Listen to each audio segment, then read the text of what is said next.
आपण पाहताय जय महाराष्ट्र बातमीपत्रात तुम्हा सगळ्यांचं स्वागत। बातमीपत्राच्या सुरुवातीला मोठी बातमी। मुंबईच्या महापौर ऋतू तावडे या पुन्हा एकदा चर्चेत आलाय। आधी घड्याळ आणि त्यानंतर आता बदल्यांचं प्रकरण, त्यानंतर आता लाल दिव्याच्या गाडीची चांगलीच चर्चा रंगली आहे। महापौरांच्या गाडीवर लाल निळ्या रंगाचे दिवेत, नवनिर्वाचित महापौरांच्या विरोधात नक्की काय चाललंय असा प्रश्न या निमित्तानं उपस्थित होतोय। उद्धव बाळासाहेब ठाकरे पक्षाचे आमदार मिलिंद नार्वेकरांनी यावरून टीका केली आहे। सामान्य सरकारी वाहनावर 2017 पासूनच लाल दिवा वापरण्यास बंदी असतानाही ऋतू तावडेंच्या गाडीवर लाल दिवा कसा असा प्रश्न या निमित्तानं उपस्थित होतोय। दरम्यान यावर खासदार संजय राऊतांनी नेमके काय म्हटलंय पाहूयात। असं की त्याच्यावरती महाराष्ट्राच्या मुख्यमंत्र्यांनीच बोलावं लागेल ना। आता मी कसं काय बोलणार? त्या मुंबईच्या महापौर आहेत, प्रथम नागरिक आहेत, त्यांचं स्वप्न असेल लाल दिव्यातून फिरण्याचं। प्रत्येकाचं स्वप्न असतं लाल दिव्यातून फिरण्याचं। पण या देशामध्ये फक्त एकच व्यक्ती लाल दिव्याच्या गाडीतून फिरते, ते म्हणजे नरेंद्र मोदी। तर या संदर्भात बोलण्यासाठी स्वतः मुंबईच्या महापौर ऋतू तावडे सध्या आपल्या सोबत जोडले गेलेत। ऋतूजी, आपण पाहतोय की आधी घड्याळ त्यानंतर बदल्यांचं प्रकरण, आता हे लाल दिव्याचं प्रकरण तुमच्या विरोधात सातत्यानं बोललं जातंय। तुम्हाला काय वाटतं, हे सगळं जाणून बुजून केलं जातंय का? एक लक्षात घ्या, सुरुवातीला लाल दिव्याच्या बाबतीत मी विश्लेषण करते। ज्यावेळी महापौर पदाची शपथ घेऊन पदग्रहण केलं त्यावेळी प्रशासनाकडनं केबिन, गाडी ह्या सगळ्या गोष्टी प्रोव्हाइड केल्या जातात। तर हे गाडी हा विषय जर आम्हाला दिला जातो तर त्याच्यावरती काय असणं काय नसणं ह्याचा सगळा विचार जो प्रशासनाचा असतो, त्याच्यावरचे नियम निकष जे काय आहेत ते सगळे पडताळून या ठिकाणी महापौरांना त्या गोष्टी द्यायला हव्यात।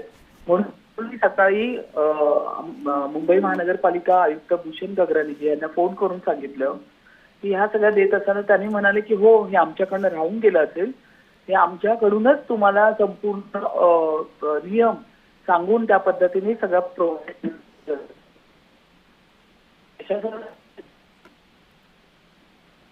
बाबतीत याच्यात महापौरांनी काय मागणी केली होती का?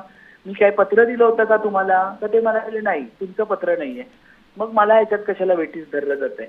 त्यामुळे महापौरांची या ठिकाणी काही चूक नाही। प्रशासनाने देते वेळी तो दिवा काही दिला पाहिजे, तुमच्याकडनं येतं। महापौर म्हणून आम्ही फक्त काम करायला लागतो गाडीमध्ये, त्या ठिकाणी मुंबईमध्ये जिथे जावं लागतं पोचावं लागतं म्हणून आम्हाला गाडी वापरावी लागते। हॉस्पिटल असू दे, काही ठिकाणी गाडीचा वापर त्यासाठी केला जातो। मुंबई महानगरपालिकेच्या ऑफिसमध्ये येण्यासाठी गाडीचा वापर केला जातो। तर त्यामुळे आम्हाला प्रशासनाकडनं जी व्यवस्था मिळते त्याचा आम्ही वापर करतो। तर प्रशासनाने देते वेळी ह्याची सगळी चौकशी करायला पाहिजे की आपण काय द्यायला पाहिजे। एक दुसरं, विरोधकांनी हा विषय उचलून धरलाय कारण त्यांच्याकडे आता गाडी, घड्याळ, अजून ह्याच्या पुढे काय काय असेल त्याच्याशिवाय मुंबईकरांसाठी त्यांच्याकडे विषयच राहिले नाहीयेत। पावसाळ्यापूर्वीची नाले सफाई ह्याच्यावरती बोलले असते तर मला अधिक आवडलं असतं। त्याच्यावरती चर्चा करतच नाहीये की पावसाळ्यापूर्वीची नाले सफाई कशी व्हायला पाहिजे, पाणी स्टॅग्नंट राहणार की नाही, गाळ उचलला जातोय की नाही, 80% गाळ जो प्रशासनाकडून सांगितला जातो तो पूर्ण उचलला जातो की नाही, ह्यावर चर्चा केली असती तर मला अधिक आवडलं असतं। पण ते सोडून घड्याळ कुठलं घातलंय महापौरांनी, गाडी काय घेतलीये ह्याच्यामध्येच त्यांना इंटरेस्ट राहिलाय। म्हणूनच त्यांना आता ह्यावेळी विरोधात ह्यासाठी बसावं लागतंय कारण मुंबईकरांसाठी त्यांनी काही कामच केलं नाहीये। आणि गेले 25 वर्षामध्ये मुंबईकरांना महापौर हा माहितीच नाहीये, कारण महापौर केबिन मध्येच बसला, महापौर कधी रस्त्यात उतरलाच नाही, मुंबईच्या लोकांमध्ये विसरलाच नाही, मुंबईकरांचे प्रॉब्लेम समजून घेतले। तर त्यामुळे परवाच्या स्टेटमेंटमध्ये किशोरीताई बोलल्यात की आता काय मुंबई महानगरपालिका म्हणजे काय मार्केट वाटायला लागले की काय, धक्के लागायला लागलेत। ताईंना पण मी आता तुमच्या माध्यमातून हेच सांगते, कारण तुमच्या वेळी कॉन्ट्रॅक्टर फिरत होते, आमच्या वेळी मुंबईकर महानगरपालिका हेड ऑफिसला येतात आहे त्यांचे सगळे विषय घेऊन आणि त्यांच्या सगळ्या तक्रारी त्या ठिकाणी निवारण होतात आहे। तर तुम्ही लक्षात घ्या, या ठिकाणी महापौरांचं काही पत्र वगैरे नाहीये, प्रशासनाची ही चूक आहे। प्रशासनाने त्यांची चूक केलेली आहे, आम्ही तुम्हाला देते वेळी हे सगळं करायला नाही पाहिजे होतं, ती त्यांनी मान्य केली।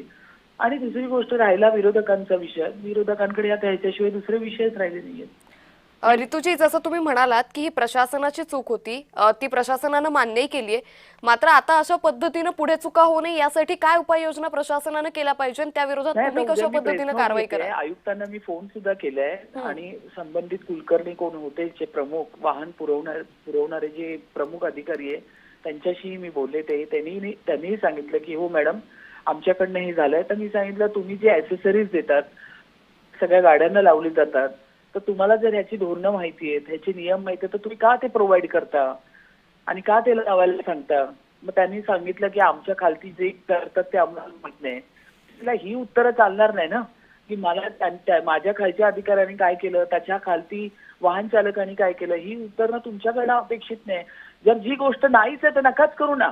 मी तर वारंवार सांगते की कशाला पाहिजे हे सगळ्या शो शायनिंग, हे लाईट वगैरे. मला तर हे काही माहित नाही आणि मी आल्यापासून मी नॉनस्टॉप पब्लिकमध्येच आहे, तर माझं लक्षही नाही. मी गाडीत बसल्यावरती पण कंटिन्यू लोकांचे आलेले मेसेजेस वाचते.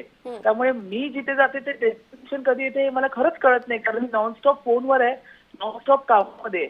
त्यामुळे मी फक्त हा विचार करते की मला या ठिकाणी जाऊन तिथे त्या लोकांचं काम करायचं. तर आता हे मला कळाल्यानंतर मी आता सकाळी आयुक्तांना फोन करून सांगितलं संबंधित जे काय आहे त्याची प्रेस नोट तयार करून तुम्ही रिलीज करा. जी रितूजी, खूप धन्यवाद आपण जय महाराष्ट्रला दिलेल्या प्रतिक्रियेसाठी. त्यामुळे आता या सगळ्यामध्ये प्रशासनाची चूक आहे, प्रशासनासंदर्भात प्रशासनासोबत या सगळ्या संदर्भात चर्चा झालेली आहे, कारवाई केली जाईल असं रितू तावडे यांनी म्हटलेलं आहे. तर या संदर्भात अधिक माहिती घेणार आहोत आमचे प्रतिनिधी महेंद्र जोईल यांच्याकडून. महेंद्र, आपण पाहतोय रितू तावडेंनीही या सगळ्या प्रकरणावरती प्रतिक्रिया दिली आहे. प्रशासनाची चूक होती आणि आता प्रशासनावर या संदर्भात कारवाई करण्यात येणार आहे. मात्र ठाकरे गटाकडून आता या सगळ्या स्पष्टीकरणावरती काही प्रतिक्रिया आली आहे का? अद्याप तरी या प्रकरणावरती काही प्रतिक्रिया आली नाही. मात्र काही वेळापूर्वी ज्या किशोरी पेडणेकर यांनीही हे प्रश्न विचारले आहेत, कारण रितू तावडे यांच्या हातातलं जे घड्याळ असेल किंवा बदल्यांचं प्रकरण असेल आणि आता त्या ज्या गाडीतून फिरताय शासकीय गाडीतून, त्या गाडीवरती जो लाल दिवा आहे त्याची चर्चा आहे. आणि हे जे सगळं आहे ते नक्की महापौरांच्या जे ते विरोधात चाललंय का असा प्रश्न त्यांनीही विचारलाय. ठाकरे गटाचे एक आमदार आहेत, त्यांनीही मिलिंद नार्वेकर यांनी हा ट्विट केलं होतं. जे पेपरची कात्रण आहे ती ट्विटमध्ये दाखवली गेली होती. मात्र या सगळ्या प्रकरणात आता रितू तावडेंनी हे सगळं स्पष्टीकरण दिलेलं आहे. आता ठाकरे गटाकडून याची काय प्रतिक्रिया येते किंवा ठाकरे गटाकडून नेमकं काय उत्तर मिळतंय हे पाहणं महत्वाचं असणार आहे. कारण या सगळ्या प्रकरणावरती प्रशासनाची ही चूक आहे असं जे आता महापौर या ठिकाणी सांगताना आपल्याला पाहायला मिळत आहे. त्यामुळे आता ठाकरे गटाची यावर नेमकी काय प्रतिक्रिया असणार आहे हे आता पाहणं महत्वाचं असणार आहे. निश्चित. धन्यवाद महेंद्र, आपण दिले